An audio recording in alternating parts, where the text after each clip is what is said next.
Djibril Sall, commandant le groupement d'incendie et de secours numéro 3 et commandant des opérations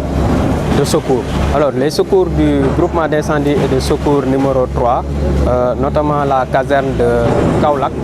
ont été alertés ce jour pour un effondrement avec notion de victime aux environs de 15h47.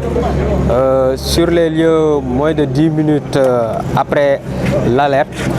il s'est agi en fait d'un effondrement du plancher haut du rez-de-chaussée d'un bâtiment R+1 à usage mixte, occasionnant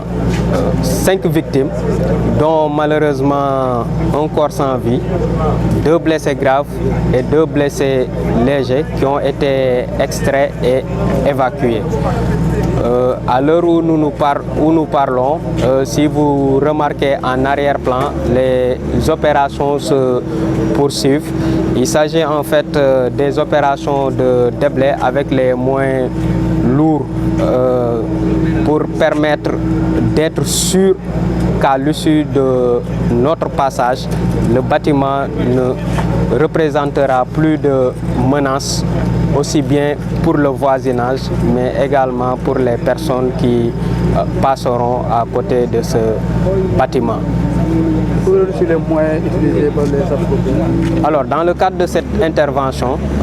la Brigade nationale des sapeurs-pompiers a eu à engager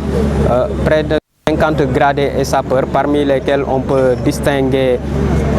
4 officiers, mais également 15 engins d'incendie et de secours. Parmi ces engins d'incendie et de secours, on peut distinguer un engin d'incendie et de secours, un véhicule de secours routier, 2 ambulances pour la prise en charge des victimes, mais également et surtout, nous avons fait appel à l'occasion de cette intervention à l'unité de sauvetage déblaiement pour nous assister à l'occasion de cette intervention-là. Aussi,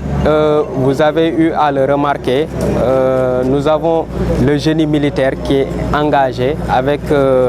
des moyens lourds, mais aussi la municipalité de Kaolack également qui est intervenue avec une chargeuse. Donc c'est la combinaison aujourd'hui de tous ces moyens-là